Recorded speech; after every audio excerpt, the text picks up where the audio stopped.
Chers élèves, bienvenue dans ce cours où nous allons encore travailler sur Excel ou sur Tableur. Ce cours est le cours du 27 mars 2020 et il est dirigé pour les élèves du premier CIB de l'école de commerce MST Tellman. Dans le devoir d'aujourd'hui, vous avez reçu deux fichiers. Le premier, où vous trouverez tous les consignes pour la réalisation de ce devoir, et le deuxième, qui est le fichier shopping. Nous allons donc travailler sur ce fichier shopping. La première consigne est de changer le nom des feuilles. La première feuille va s'appeler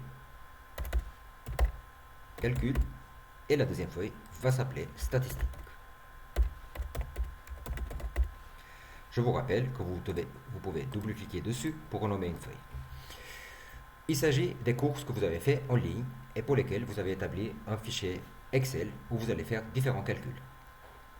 La deuxième chose à faire dans cet exercice est de prendre tout le titre de votre première et deuxième page et de le mettre centré et fusionné à travers le bouton qui est ici. Vous mettez ensuite le titre à 15 points. Vous rajoutez une barre, une bordure épaisse en bas. Vous allez dans la feuille statistique et vous faites exactement la même chose. Vous mettez la police à 15, vous mettez la barre en bas et vous fusionnez. Je vous rappelle que si la vidéo va très vite, vous pouvez chaque fois faire un arrêt sur l'image, faire vos opérations, puis revenir sur la vidéo. Revenons maintenant sur la première feuille, celle des calculs. Nous avons pour chaque partie différente d'achat des informations. Le prix unitaire, qui est le prix pour chaque pomme, et la quantité que nous avons achetée. Dans le cas précis, elle est de 5. Pour calculer le prix brut, vous devez faire la quantité fois le prix unitaire. Ensuite, il suffit de tirer votre calcul. Vous pouvez bien sûr faire un clic droit et faire copier. Pour répéter votre opération, en sélectionnant à travers la touche CTRL toutes les valeurs suivantes.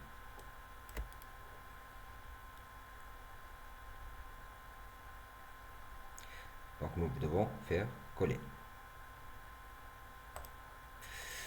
Voilà, les calculs sont faits. Pour le TVA, vous avez une indication de la consigne qui est simple. Elle doit se multiplier toujours avec cette valeur-là. Donc nous allons prendre maintenant le prix brut. Je vous rappelle que le TVA, c'est une valeur ajoutée qui vient par-dessus le prix brut, qui est ici présent, et vous allez le multiplier par le taux de TVA qui est ici. N'oubliez surtout pas, puisque cette valeur se trouve à l'extérieur du tableau et que nous allons faire appel pour nos calculs régulièrement, de mettre la touche F4 qui nous permet d'avoir donc les dollars sur les cellules et les colonnes. Une fois que vous avez fait cette opération, je vous propose de faire copier, de venir sélectionner à travers la touche CTRL toutes les autres cellules et de coller.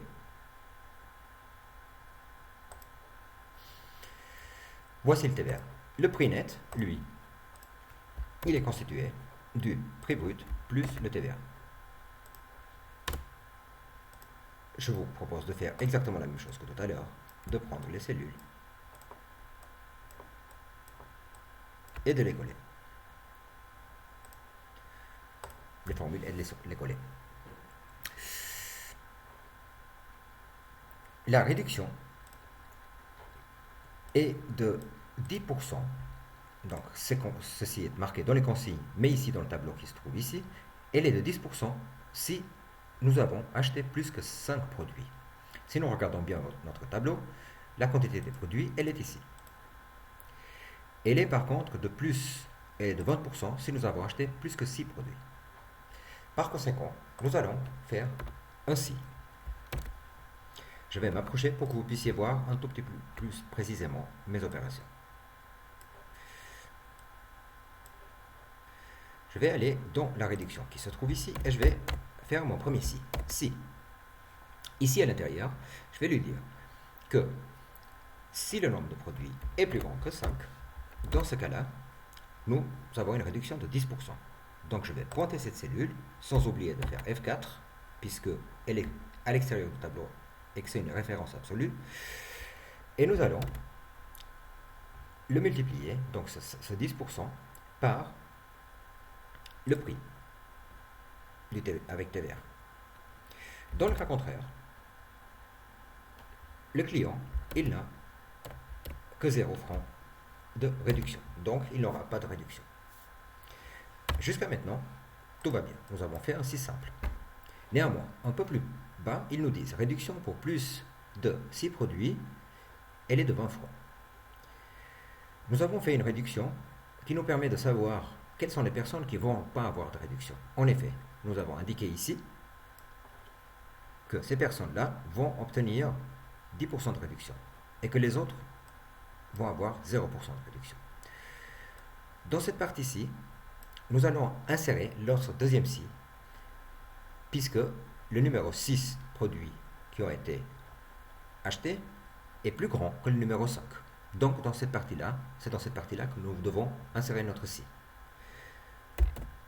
J'insère aussi mon deuxième si, donc dans cette partie-là, et je vais pointer exactement la même cellule que tout à l'heure, donc la C10, si elle est plus grande que 6, dans ce cas-là, le client, il aura cette fois-ci une réduction F4, donc de 20%, fois le prix.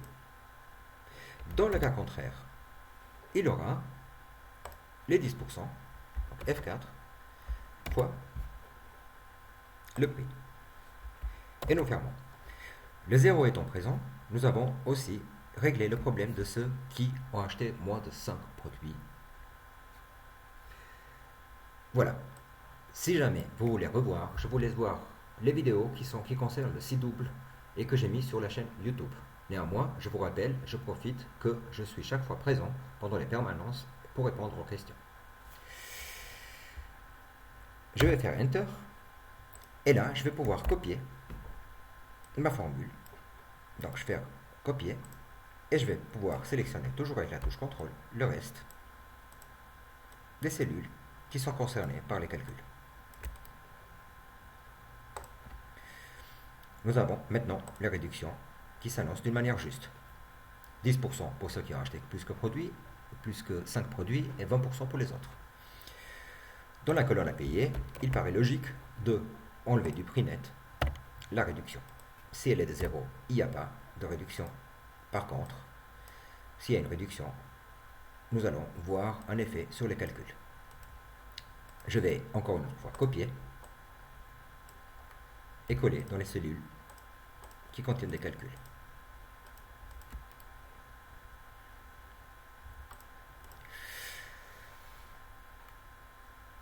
Dans le prix, nous allons faire une simple somme, comme nous avons fait à plusieurs reprises en classe, et nous allons faire la somme de tous les produits qui sont là.